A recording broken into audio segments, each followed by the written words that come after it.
Hey guys, Tom here, Studio Time, and in this episode, I'm very excited about this, we're gonna explore the theme for Kong.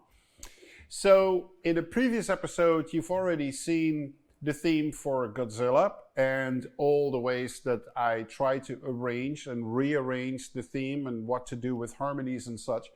And now we're gonna talk about Kong. So, I'm going to play you the suite first, so you can hear it. For those that have seen the Godzilla episode, you'll notice some very significant differences between the theme for Kong and the theme for Godzilla. I would say the Godzilla theme sounds rougher in a way and also more orchestrated, rudimentary, whereas Kong is a more complex personality in this movie, and so it's more refined. The orchestration is more refined, the sounds are more refined, and it's more gentle and sweeter than the Godzilla theme. Also, what we're going to hear first is a really big statement of Kong if he's like standing up and roaring. And then the theme is going to develop into the very sweet, emotional Kong. In this particular movie, I'm not going to give you any spoilers, so no alerts here. But he's developing this relationship with a young human.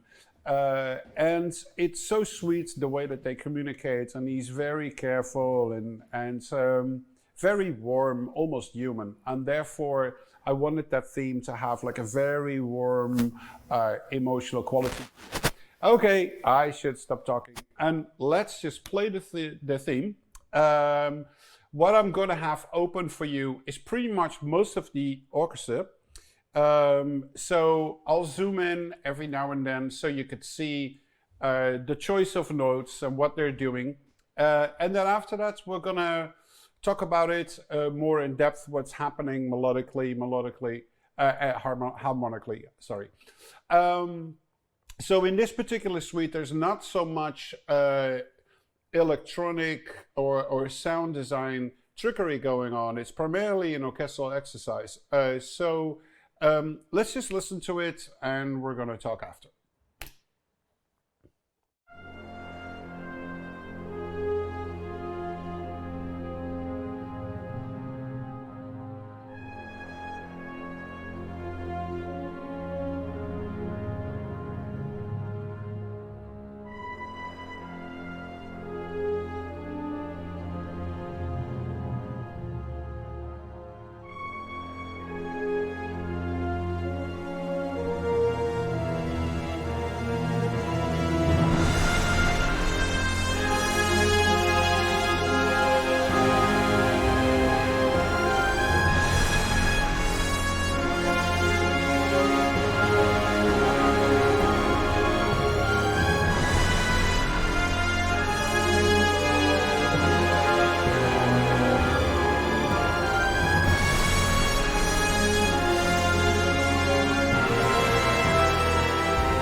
And that is it, ladies and gentlemen. The theme exploration of Kong. So, a couple of things are really jumping into eyesight when we play this thing and when you look at the notes. One is the descending lines. Let's see wherever they come from. I'm just going to open up the brass here. There we go.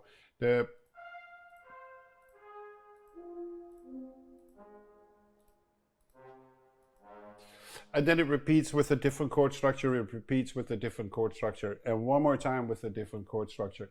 So that descending line, it comes back throughout the whole suite, also in the movie.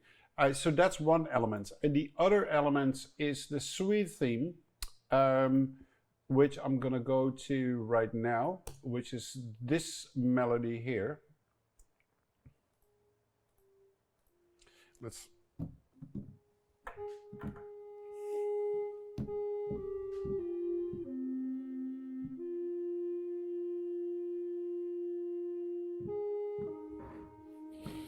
So that is his suite theme. So elements of this theme, elements of the descending line are sprinkled throughout the whole piece of music in various different forms. And let me tell you what inspired me to do this. So I didn't start writing the beginning of the theme like I just played. It's like, oh, this in the trumpets, that in the horns, that in the strings, that over there.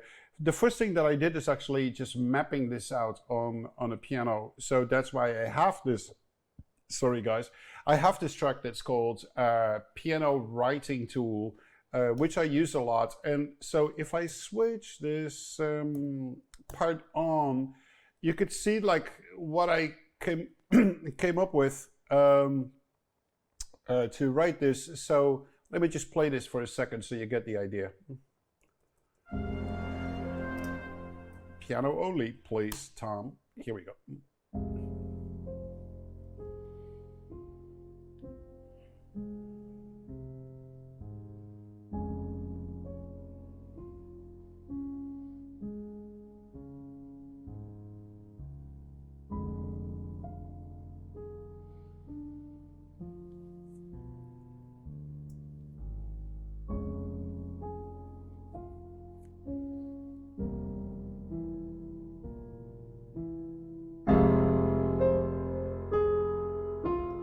And that continues, and then here we get the different chords.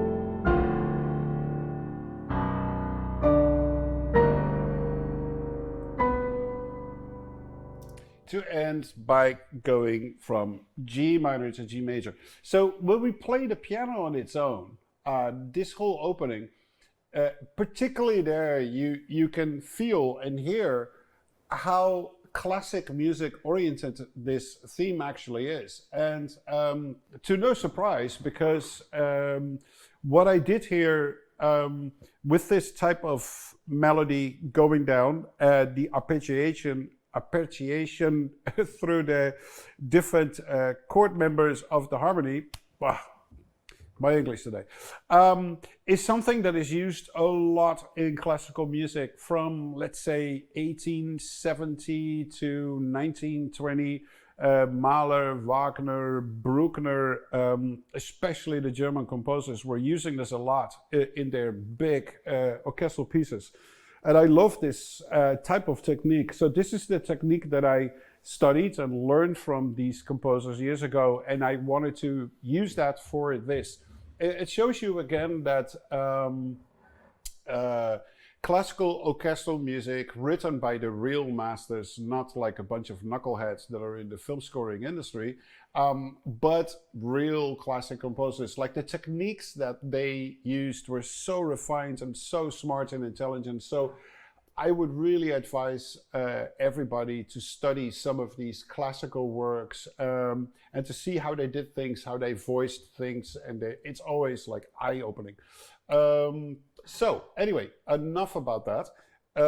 Let's just go down to our arrangements. I kind of played it to you with the MIDI parts open. So let's focus on the brass here. So we see exactly that, what I just played on the piano. So it starts pretty soft. So we see the big notes on the bottom. So it stays on an F basically, and the chords are being built on top of it. So let's just solo the brass for a second.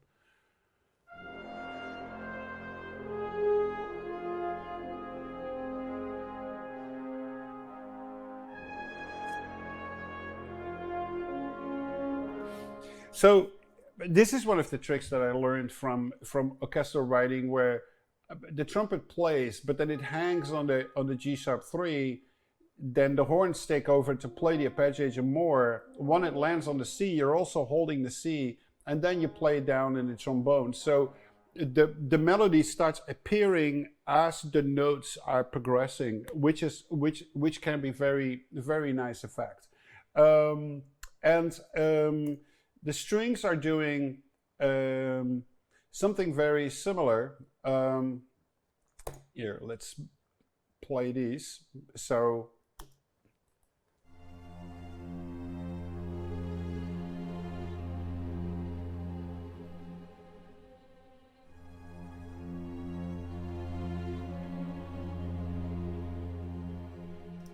So they're playing tremolos, and what is really nice, like when you play this with the real orchestra, is that the strings sits a little behind the brass. It's clearly a brass feature, but the strings have that really warm, full sound, and by doubling some of these pitches in unison with a different instrument group, you get a really nice full sound. So the only thing that I do here is here. Let me see if I'm saying this right. When I go to the E, I'm kind of dropping to like a 5 chord of F. With the E in the bass. So technically, it's a C dominant 7 type chord with an E in the bass. So let's just focus on that when I'm playing without solo.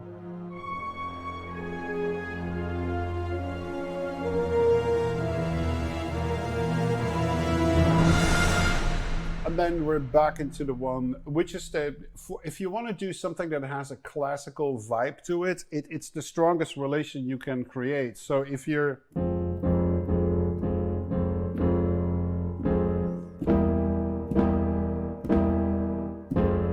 and you're back to the one, or if I play the root position,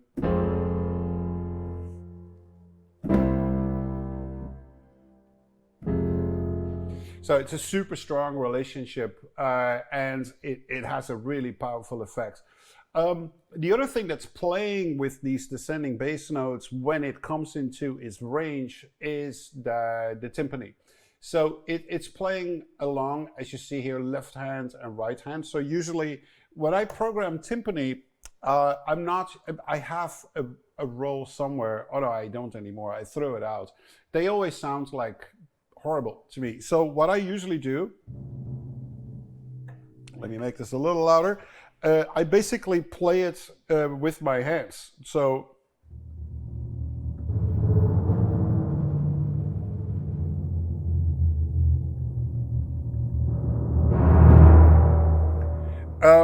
and these are done with the soft mallets. So if I need a loud mallet on top, then I go to like a different instrument, and then I add that on top of it. But I don't do rolls with these hard sticks. It sounds pretty stupid. And also, a real player is not going to be able to play attack like that on every hit. It's going to be more like, you know, with some hard hits, some soft hits. So that's why I'm usually not a big fan of the pre-recorded rolls. So I usually do it by hand. It works fine for me.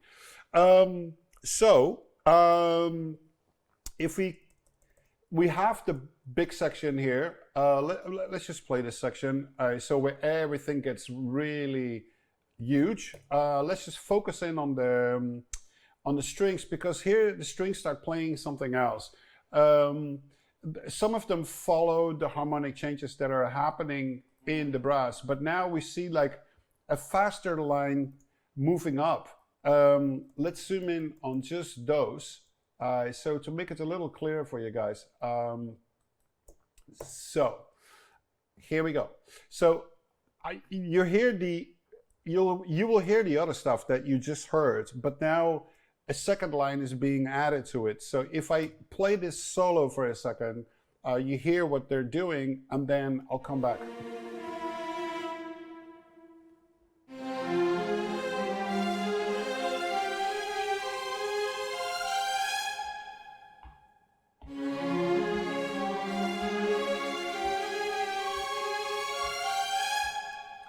So basically, again, it's kind of arpeggiating through the harmony there, but instead of a movement slow going down, it's actually a faster movement that keeps rolling up. So it goes in two different ways. As the brass are coming down, the strings are moving up. So now let's play it all together.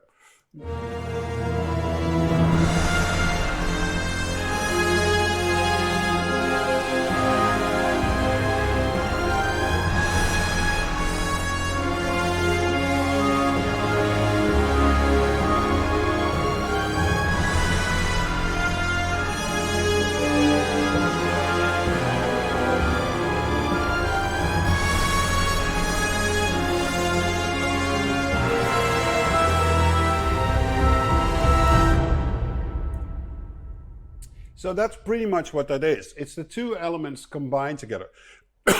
Let me see, I wanted to say something else. Of course, there's quite a big woodwind section being part of it, which does something very similar as the strings. If I solo them, you can hear them. The problem with woodwind libraries always is that they are the furthest removed, the farther, the most far removed, the furthest removed. Please, guys, leave some comments below. My English is horrible today, so help me out here.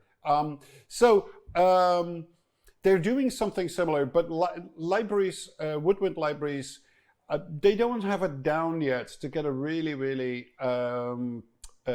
good, realistic feel to it. Strings, they're pretty far developed. With Jigsaw Brass, we were able to get so close to what a brass orchestra is sounding like, but woodwinds is heavily underdeveloped, so it never sounds great. But I'm going to play it to you anyway, so you see what the notes are.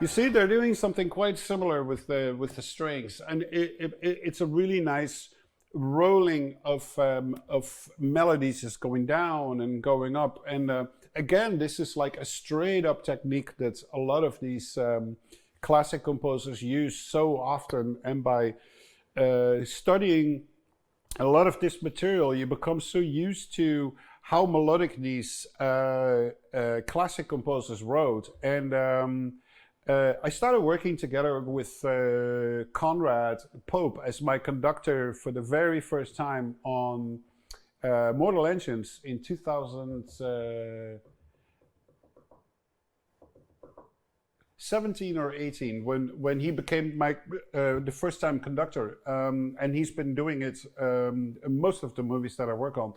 And he always said to me, there are two pieces that you need to know inside out, from front to back and forth, with sheet music, orchestral work, and that is Daphne and Chloe, Ravel, and the Rite of Spring. Those you really need to understand, because the amount of techniques in that those two particular pieces are insane. It's such an insane amount of knowledge in there. So I would stick to the advice of Mr. Pope because he knows absolutely everything when it comes to orchestration and such. So study at least those, and then especially some of these German and Russian masters around 1880 and all the way to 1910, 1920. And Debussy is fantastic too. Then we get to this really big section here.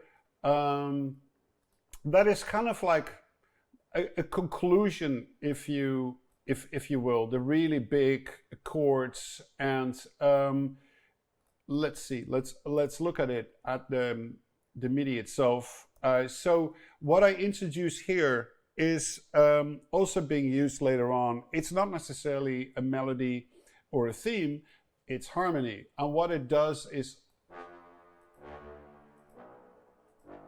so you have a minor third going down, you have another minor third going down, and then you have a major third going down, but all playing minor chords. So you get that really interesting quality what monster movies tend to have. We were talking about that in the last episode of Godzilla, where there's a lot of like moving fifths, which is usually in classical music they don't like that, but it's the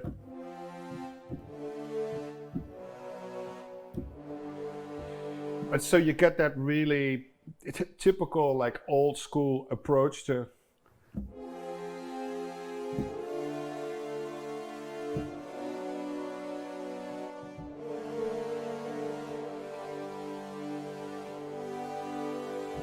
So that's kind of what I did. So it's minor, minor, minor, minor, major. So again, it's not a theme, it's just a harmony. And that harmony is being used through other things coming up. So let's just play this. Let's play it with everything.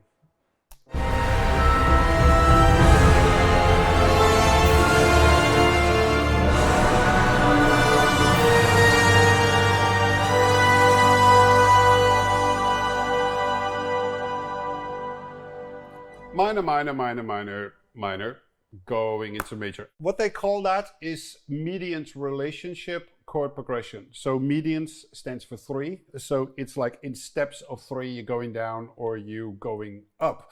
Let's go to the next section where it gets really nice and quiet. And here you see a couple of things that I'm trying to do. Let's see. Here we go. So what you see here is actually the pickup line of the suite theme of Kong. So I introduced the suite theme of Kong while I'm still playing these descending notes. Then that section continues to develop, but then what is left is the chords that are coming up here, played by strings. Sorry guys, where did it go? Here it goes. So it still reminds us a little bit ascending lines, but the most interesting thing here is that we have mediant relationship chords here, what we talked about earlier. So we go from F to D to B to G, F, D flat, E flat, coming from G is a major, and then we go from D, E flat to C, which is another median jump, then to E, which is another median jump, back to C. So first, we're going to start this more mellow section with the introduction of the pickup line of the suite theme, with some of the instruments playing those descending scales where the suite starts with, and then we move over into a suite section that is basically continuing that mediant harmony that was just introduced. So let's just play this and see.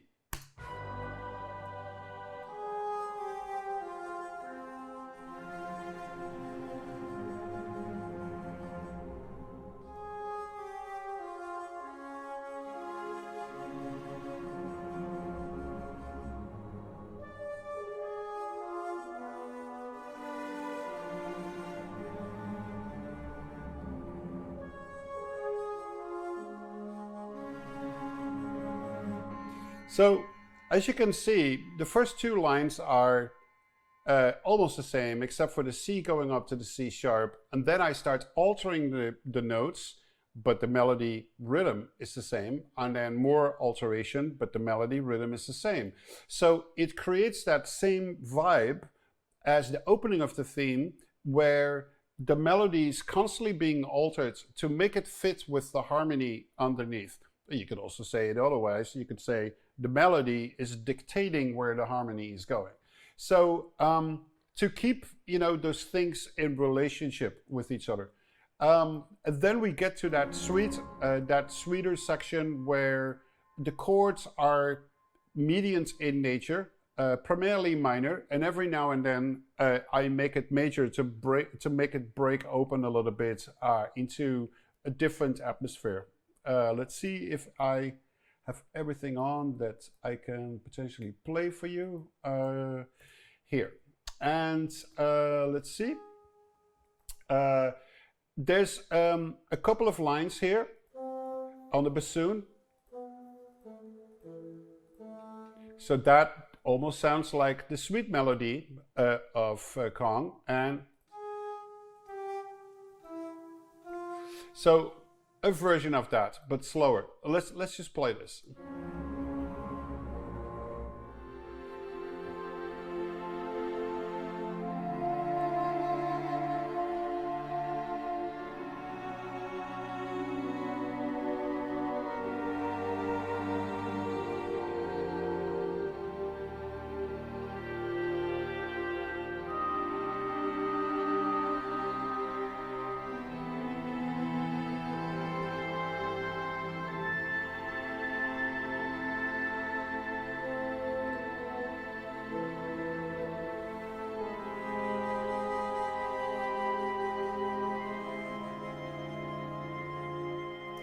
The other thing I want to point out is this thing.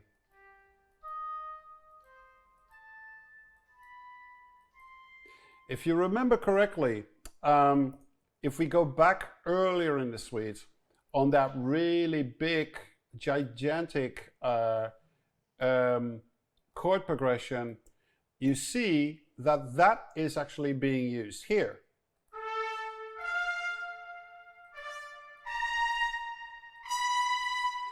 So it's almost that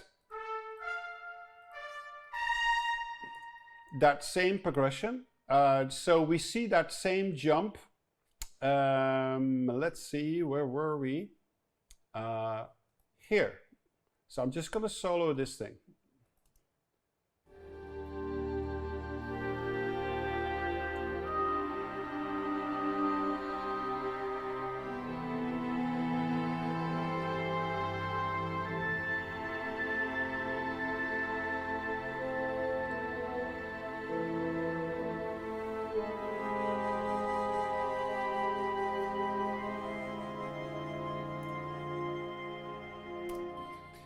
Super small details, how things, you introduce things and then you let it come back in a slightly different way later on in the suite. And it just helps creating continuity and music excitement. So if we go up now, we get to the suite part. And so technically this is derived with only two instruments. One is, what is this thing called? A recorder. Okay, so this is a recorder, and this thing is like marimbas who are like rolling, like a marimba roll, if you will. So these two elements together are creating this particular vibe, this particular theme. Here we see that opening, which is that theme that is introduced just like 24 bars earlier, just a little bit to make ourselves familiar with that this is gonna come at a certain point. And now it comes and it will develop further in this melodic statement.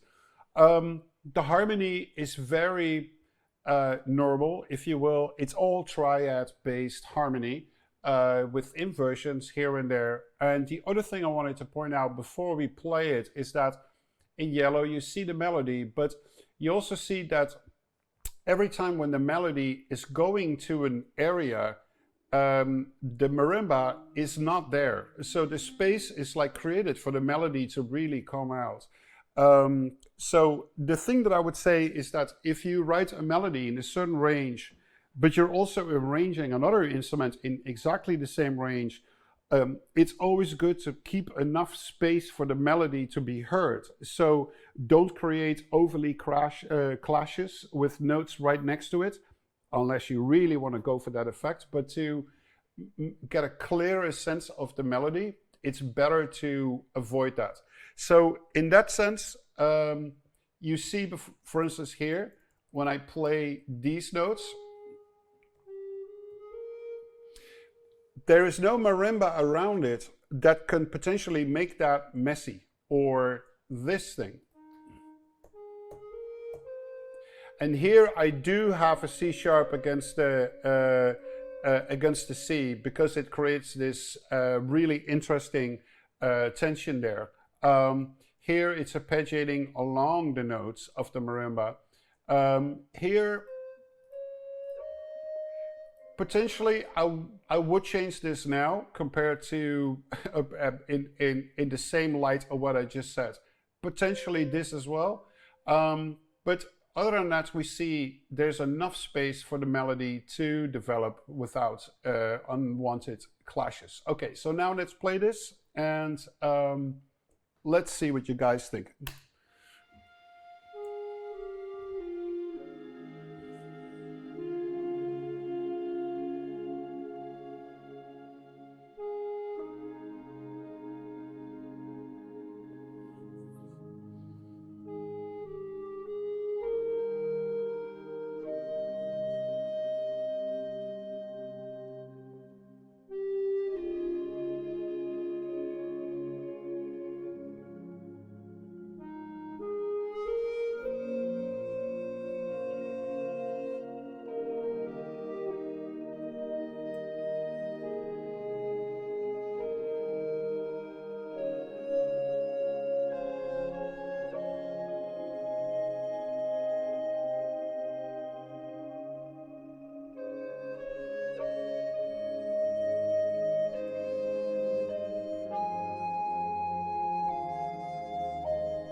And there you have it. So what I just mentioned about these clashes here, I would potentially do this different now.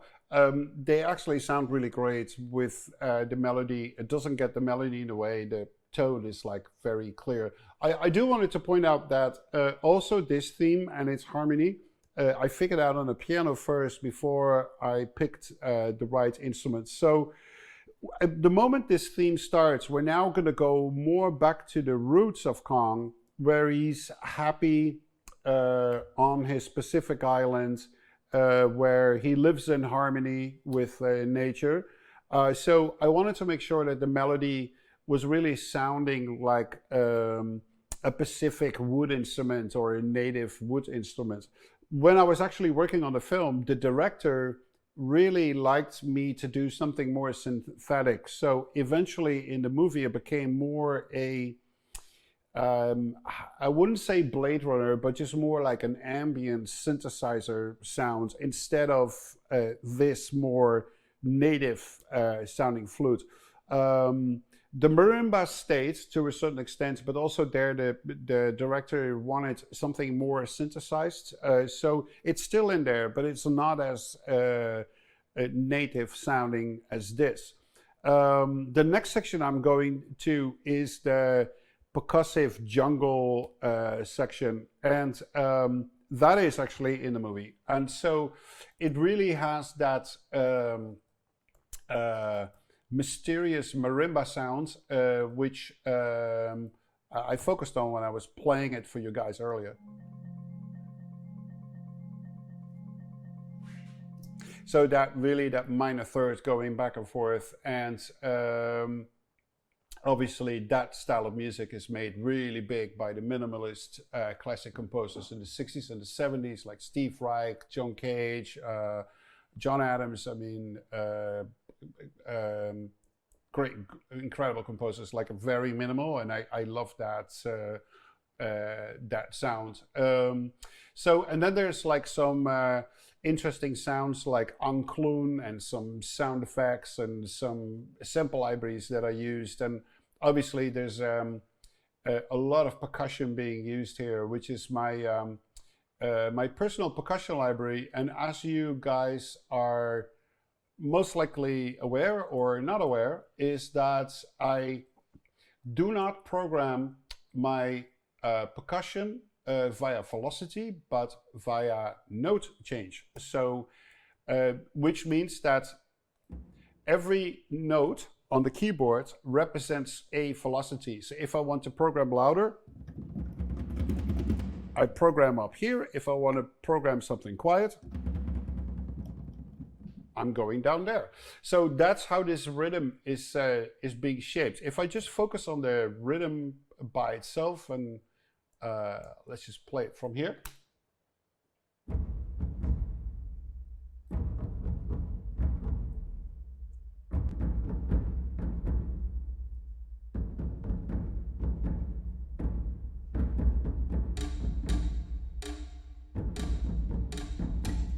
So they sound so native, you know, these drums. And the reason why that is because these drums are made by this incredible instrument builder, Christian Verbeek. And I also use these drum samples that I made for Tomb Raider, which was also taking place at the Pacific Island. So it made totally sense to do this again for this movie. And I used this insanely massive drum that was especially built for me, that I also sampled, and that is also being used in this score. But these drums have animal skins, and so they have fur on them. And I think, do I have them here?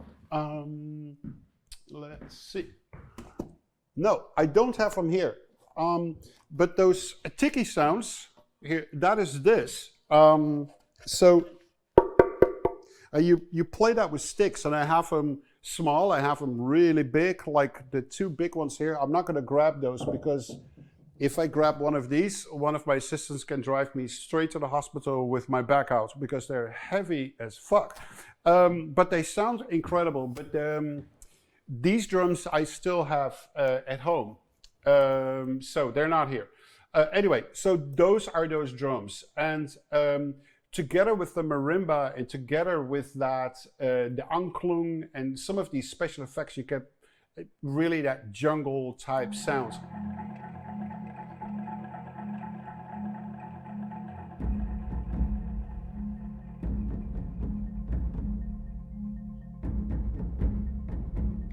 And what I wanted to do, especially for this, is not like what I do quite often, and that is that incredibly hammering drums, like really, really loud. I wanted to keep it really warm and fuzzy. So it's rhythm, it's tension, but it's not like action and just like hammering away. So it's like, it's subtle, but it sets a mood.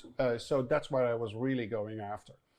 Okay, well, there's one more thing to analyze, and that is the last bit of the suite. And I'm gonna play that for you with the notes open, and just to talk a little bit about it. So there's a new element is being added here, which is that so similar as some of the earlier arpeggios that you've heard in this suite, they're altered in notes, so a new harmony arises. And then at a certain point, we get another descending figure that is new, that we haven't heard before, but it's unmistakably connected with what we've heard before.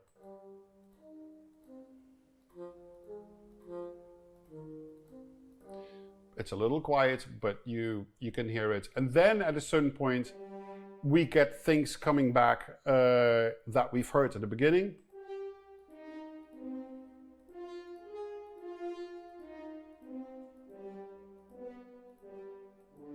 And then we see the descending line here in the lower brass. And then a lot of things are coming together where we get those lower brass notes again. So it really feels like, okay, we've heard all these things before, but they're now like playing together. So let me play this section so you can focus on what the strings are doing, and then we see some of these counter lines coming in that we've heard before.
So you clearly hear now things back that were introduced in some form earlier, yet at the same time it's taking a whole new spin on harmony, on melody, but things feel familiar. And that is because certain tricks were used in the same way as before. Same type of orchestration, same type of melodic rhythm. All these things help blend things together. The very last thing that I'm gonna play to you is technically the theme is playing again, but now on the bass flute. And now we have an extremely subtle string arrangement around it. Again, very much focused on triad harmony, making sure there is space for the melody, so the cello doesn't get in the way, the other instruments do not come in the way. And you can create this very airy, ethereal type version of the theme.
And there you have it, ladies and gentlemen, the Kong theme exploration, and primarily focusing on melody, counterpoint, what you can do with melody, how to let it come back, melodic rhythm, harmony, how to make that come back. So I hope this was helpful for you guys.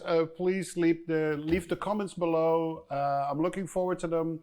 And we keep it in mind when we shoot new episodes. And thank you so much for being here. And Enzo thanks you too. Right, Enzo? Push it, you good boy. Okay, I'll talk to you soon. Bye.